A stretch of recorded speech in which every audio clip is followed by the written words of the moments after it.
right here, I am pleased to interview none other than Sabrina Glenn. I'll let her introduce herself and tell a little bit about what she has going on. And what we're doing is a promo for the celebration of Juneteenth. As we all know, that is a national holiday, and we are excited about that. We're excited about not only Black history, but American history. And Sabrina will talk a little bit about unity and just the importance of using unity and working together as a part of celebration for the Juneteenth. All right, so I am Sabrina Glenn. I am a woman of many hats for different organizations, but all of the organizations that I am a part of, they all go back into the same thing. And so all of the organizations that I'm a part of, regardless if it's Seed of Life, Masternomics, the Phoenix Cultural Movement, they all are about uplifting and empowering the community. And so the biggest things that we focus on within the community is economic empowerment, spirituality, cultural awareness, and just pretty much being able to work together. And so that's why I was very passionate about being able to do this segment with this beautiful queen, is because it was just like we have to show that we're more powerful together. You know, and so it's just like it'll be harder for anything to come and penetrate what we're doing if we're working together. Yeah, so let's elaborate a little more on that. Well, of course there's power in numbers, but whenever you come together with something, it's kind of like when you got straws or sticks. When you got even this paper, let's just give an example of this. When it's just this one individual paper, this represents me. Mm-hmm. It's easy to tear it apart. Mm-hmm. But when I have a collective team, right, it's harder. You see what I'm saying? Exactly. And so it's harder to penetrate into it as long as you're a collective and moving together. And so when we're not in a space of being able to work together, it's easy for what we would call the enemy to come in and destroy what we're doing. Mm-hmm. It's because there's not a consciousness of moving together. Like even if you want to go into the biblical sense of what the Bible would say, it would say that when two or more are joined, mm-hmm, and then the presence of Jesus is, or the Spirit or whatever is, is there too. Mm-hmm. And so it's just like even when you start to come together, not only are you, like your energy's there, my energy there, but then it's a whole other energy field that's bringing it even more together. And then when you got another sister coming in, another sister, and this brother, and this brother, and this brother, and this sister, and this sister, all of that, it's just intensifying that energy. It's just increasing it. It's just making it even more powerful. By nature, humans, we're social animals. We came here to connect with each other. Mm-hmm. We didn't come here for separatism. That's why, like, people that's just like, oh, I don't trust nobody, I don't deal with people, all of that. That's a phase we go through to learn ourselves. Mm-hmm. But if you get stuck in that phase, most of those people are depressed. Yeah, you end up depressed.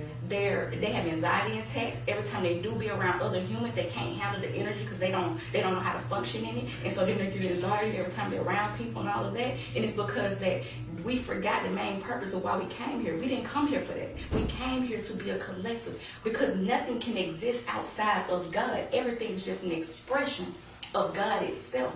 And so the only thing is you can get a little disconnected from remembering it, but you can never really truly be a part away from it because that will limit God. That will say that God is just this, he's not all powerful. It's not all powerful because it's even bigger than just the he. God is all. So God is just as much as man as God is woman. God is just as much grown as it is a child. God is just as much white as black, Chinese, Puerto Rican, all of it. God is all. There's nothing that God is not. God is this wall. God is that camera. God is the air. God is the trees. God is the sky. God is the birds. God is all. And so whenever you are showing respect, whenever I respect you, I'm respecting God, baby, and I'm respecting myself. Whenever I disrespect you, I'm disrespecting not only you, I'm disrespecting myself, and I'm disrespecting God, because you are a physical embodiment of God.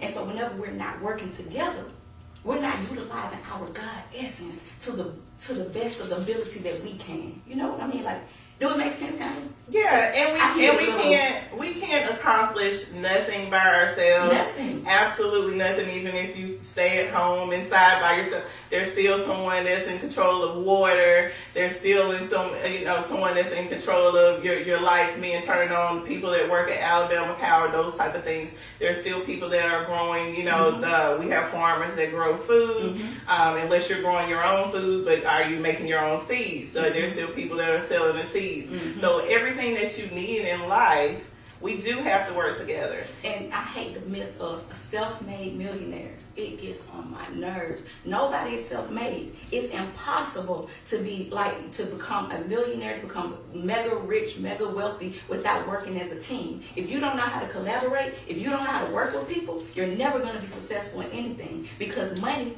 where does money come from? Trees. Money don't just come from trees. Money don't come from the banks. It don't come from none of that. Money come from people. Because the banks and the trees can have it. But the only way you gonna get it if somebody say, let me buy into her. I'm gonna support what she do. People give it value. People. So money comes from people. And so the more that you work on yourself and you know how to deal with people, the more people want to be able to support what you got going on. The more people gravitate towards you. The more people, because we'll be like, oh, they don't want me to be successful. Who cares what they want? That's just two people down the road that knew you when you was a kid and mad at you because you ate their lunchbox. Who cares? The thing is, when you are really doing it, when you are embodying your God energy, when you remember what you are here to do, it's a vibration that you're putting off. And so like-minded individuals are going to come and gravitate towards you. So let's talk a little bit more about, since you did touch on business and millionaires, let's talk a little bit more about us collaborating, as a people when it comes to business, agriculture, those type of things. Okay, so even with the collaboration with the business, that's the most important part, is because your specialty may be marketing. Maybe you just a pro at getting them the flyers made. Maybe you a pro at connecting with people. Well, both of us are good at that. Let's say I'm not. And let's say, but I'm very good with structuring. I'm very good with organizing. So do I need to be you or do you need to be me? No, what we need to do is we need to come together. But let's say neither one of us know how to properly clean the building or whatever, so there go another person that come in, and then let's say, but even out of these three people, nobody knows how to send off the invoices and keep track of all of that, so sometimes it takes all the time. It takes a team of people because you will wear yourself out. You will get burned out trying to do it all by yourself. You all do that, so. Can you, if you don't mind, can you give an example? Because I know definitely with the Phoenix movement is a culture movement. I know that there's different people that play different roles in the aspect of that and what you all are doing within the community. So can you give an example based on what you're doing right now, how that's been beneficial? Okay, so perfect example with Phoenix. With Phoenix Culture Movement, it is a movement of different organizations. And so Phoenix is not just, like us. It's different organizations that is passionate about the community, that is passionate about working with like-minded individuals, that is passionate about cultural awareness, passionate about economic empowerment, passionate about doing their part to make a better future for the children, for the next generation, because it's bigger than us, honey. And so we are networking with different organizations. And so then you have Masternomics, which would be my husband and I. We're part of it. But then you got K-Boss, you got Soul Sanctuary, you got Push. There's different organizations that's a part of this one entity, and we're all pushing for the same thing. But in the individual, even though we're all pushing for the same thing, we got different gifts. And so I'm very good with being able to bring in the mindset. I'm very good with self-mastery. I'm very good with with helping you develop the mindset that you need to be able to accomplish the things that you need. My husband is a pro with people. He's great with building organizations. He's great with organizing people. He's amazing with teaching you, showing you what's going on in your business and how to help you get to the next level. But then we got this other sister. I just say names with her, Coco. Coco, she's part of the K-Boss. But Coco have a gift of being able to bring in the youth. She have a gift of being able to bring in the artists. She got a gift of being able to bring in the people with talent, And the crazy, we can't do anything without the youth. But then we got these other sisters that she know how to bring in the elders. She know how to work with the elders. She got she got the older women on her side. But we can't get anything done without them. And then we got another sister that, she's focused on meditation and breath work and, things of that nature, whatever. But, it's just we all got different things. None of our business are the same. But all of us have the same goals of just uplifting our communities. And so we said, hold up, how about we all come together and build communities together? And so that's really what we're doing. And so we push or we push events and do social gatherings and fundraisers to be able to fund the communities. And so we collectively we have 72 acres that we're starting with to be building our own community. And so but that's the thing, is like, if it's just us, we can't get nothing done. Mm-hmm. But it's moving so much faster. It's like divinely moving once we're coming together, without me saying, you got to do it like this because I know it all. Or this sister saying, I don't like the way you do that. We just say, okay, well, that's how she moved, but how can we do this together? Right. And kudos to you all being able to recognize that just because you're not necessarily in the same industry or field, to see that you all can collectively come together for a common goal, even though you're not necessarily operating within the same industry. Mm-hmm. So what do you think about, and I'm kind of putting you on the spot with this, because we talked about it on the telephone, about just supporting those that are actually within the same industry of you, and that kind of working together and showing support. Outside of social work, humanitarian, those type of things that I do, I'm a realtor. Mm-hmm. So what about, how do you feel about showing support to other realtors, or the importance of that? It's so important. It's important because iron sharpens iron. Right. And so if you don't hang around other realtors, how can you grow? How can you perfect your skills? You know what I'm saying? Like, how can you get to that next level? You need somebody that's already done what you are trying to do to help coach you. Not only do you need that, there's some other young ladies that haven't been able to accomplish the things that you have accomplished, and they need you too. But just like that one that haven't accomplished what you accomplished, maybe that sister she know a new marketing tip that you don't know. Right. Maybe that sister knows some things that you don't know about, being able to network in different organizations and to be able to bring even more clientele in from different states. You know, like, so whenever you're in the because we're in competition, you're limiting yourself. There ain't no competition. When you go into Walmart, is there one brand of bread? Is there one juice brand? Is there one no, you get to pick and choose where you resonate with, or what you can afford, but it's all up to the individual. And so I can't stand this, they trying to do what I'm doing, they trying to copy off me. Good, girl, you should be happy that you are motivating people out here. That's what you're here to do. That's childish to me, but that's just how I feel about it.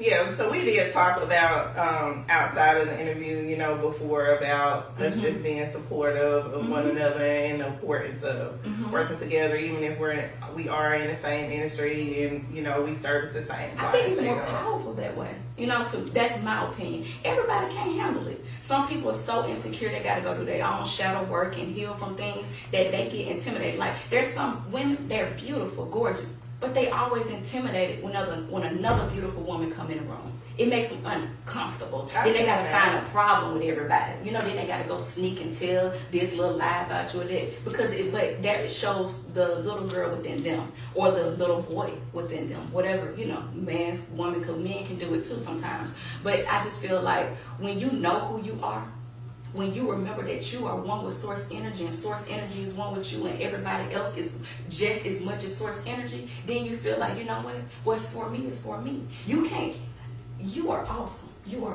beautiful. But there's nothing you can come and do that can take away what's for me. I know I'm a baddie. I know I'm a boss of what I do. But there's nothing I can do that can take away what's for you. Because what's for you, baby, is for you. There's nothing I can do about that.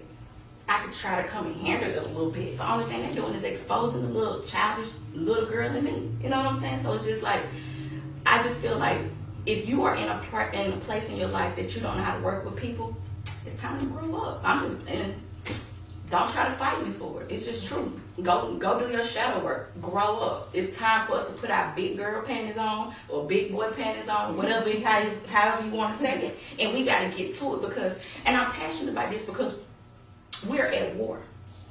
We're at war, not in the sense of, I'm talking about, different countries and all of that. I'm talking about there's different entities that's trying to take away our attention. That's trying to, it's trying to poison things that's going on around us. It's a spiritual warfare more than anything. And so with us being at war, we don't have time to waste with little childish petty stuff. You know what I'm saying? Like, if we're going to get ahead, this whole world is shifting. the whole world is different than it was 5 years ago. The whole world is different than it was last year. You know what I'm saying? So it's like we don't have time to waste because we are at war. And this war, the only way we can win this war is together. And so they're trying to trick us into thinking, oh, gay people against straight people, black people against white people, oh, the Chinese people against the whatever people, or the Africans don't like the African Americans, or the men don't like women, and women don't like men. And no, that's a distraction. They feeding off people childish insecurities and keeping it going. That when meanwhile, that even like a black man don't take care of their kids, when it's a scientific fact that more black men are in the household taking care of their kids than any other race of man, well, the Caucasian man. And I'm just being honest. Go look it up yourself. I'm not making this up. There's more black men that actually spend time with their child than there is the Caucasian man. But we buying into that. We say, oh, black women can't get along. Maybe it's the black women you hang around that can't get along. Because me and my sisters, we get along pretty well. There's women, everywhere I go, I meet women that, like, we speak life into each other. We see each other. Oh, my God, yes, queen, yes. The prettier I look, the prettier they look, the more excited we get. You know what I'm saying? And so, like, even all of that, that's a myth. That's probably was at one point or whatever. I don't really know.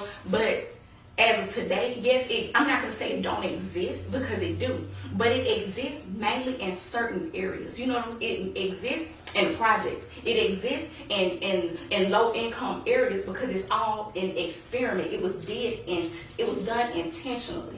So they intentionally did that. That's the whole Willie Lynch syndrome of saying, you know what, I'm going to turn everybody against each other. I'm going to make everybody think that this person is against them or this person is better or this. When as long as you got that insecurity in you, it's easy to knock you off your game. So now you just brought up something historical. So touch on that a little more about the Willie Lynch.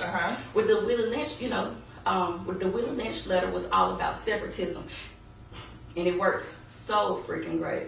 And so the letter pretty much was like, if you apply this properly, you don't have to enslave them because they was enslaved themselves. And so it worked so good because they said it can last up to, over 300 years, and it's been well over of us still having that issue. And so the Willie Lynch was like, pretty much he gave strategic methods to turn light-skinned niggas against dark-skinned niggas. The tall niggas against the short niggas, the women against the men, the older ones against the younger ones. Cause you see, even the young ones and the old ones, we have to bridge that gap because a lot of old people be like, oh, these kids ain't nothing, and the little kids be like, oh, these old folks don't know nothing. But you got to come together. It's teaching division, and division. Basically, what I hear you saying is division is a distraction, and you're giving so much energy and focus on division and competition that you're not able to get ahead. You're not able to move forward individually or as a community or a people. And it hurts everybody. It's kind of like what Tupac said, thug life. The hate that you give young infants, it fucks everybody. It's not just the black people. It's not just the kids in the hood. No, because we all influencing each other some way, somehow. You know what I'm saying? Like, they say that we don't have no power. How we don't have any power when majority of the money of like the spending power come from us? How we don't have power? Black people are the biggest consumers of the country. We give our power away to other people because we forgot who we are. And it's, we forgot that we are divine beings. We forgot that we are sacred. We forgot that we are one with God and God is one with us. When they took God outside of us and put God in the sky and limited us to that, it made us weak. When we can see God in everybody and everything except ourselves. I can see God in everybody and everything except my brother and my own sister. Yeah. That's ignorance. And so like with the Willie Lynch, that was strategic. They would get the pregnant women together and they would get the one that was misbehaving. They would hang her ass from a tree, cut that baby out of her and stomp that baby head to the ground. And that sent the fear through all the rest of the pregnant women that was watching. But see, they knew what they was doing. Because once you sent that through the woman, that baby in your womb, that's why it's so important to protect pregnant women. Because everything that woman feels, everything she experienced, that baby's feeling it too. So the first heartbreak that babies feel is in the womb of the mother. Especially if the mother is not happy and grateful to be able to be to conceive that child. And I've been there. And that's actually medical fact. Because I do work in the medical field. And so you know about it. Yeah, and everybody knows the way that it's put is like stress and emotions that the mother feels. It can cause fetal distress. So what you're saying is actually medical fact. And so that's what they did intentionally. And then they go take, we always got that alpha male that everybody respect, because he one strong, bad brother. Everybody respects him. They would go get him, and they will tie his ass to 2 horses. They'll put one on his left and they'll put one on his right, and they'll break him down. They'll rape him in front of his wife and his kids. And so with the black woman in her mind, even though she feel bad for him, her mind saying, you can't protect me. There ain't nothing you can do for me. Yeah. And so it made her have to say, even though she didn't fully respect Master, she had to go there and do her part to keep her family safe. So, just finishing up our conversation, how do you feel that individuals within our community or just nationwide can show support and a remembrance and celebration of Juneteenth through unity or supporting one another? Well, of course, I would say find, because that's the beautiful part about social media. Find out which, in your areas, which organizations are going to be throwing Juneteenth celebration, just like the Juneteenth in Northport at Kentucky Park. Yeah, and so go out, support these people, go network, go buy something, go pass out your business cards, go see who out there, and don't be intimidated if they doing the same thing you're doing. Don't be intimidated because you got a boutique and girl got a boutique, and then this one down, Amber down there got a boutique. No, just say, hey, you know what? How can we collaborate? How can we make this together? How about we do a pop-up shop together? How about we bring all of our clients together and show them all we got? Get out of the intimidation mode. Go and say, well, how can I serve other people? How can I go help other people? How can I go support other people? And so even with us, we won't be able to just, we didn't have the time to set up, but we're definitely going to be going to the different, Juneteenth events, and we're going to be supporting and buying things and networking with other people. It's because that is the power that coming together, what y'all are doing, bringing that together, bringing the awareness of what really happened of our culture. And that is the most powerful thing, because even with me, before I realized where we come from, the only thing I wanted to be was I only wanted to be a bad bee. Y'all know what I'm saying? Because I thought it's better than being a slave. I had no idea that I didn't come from slavery. They didn't go kidnap slaves from Africa. They went and kidnapped architects and scientists and mathematicians and they kidnapped the best of the best and brought them here and enslaved them. They wasn't slaves. Right. They enslaved them.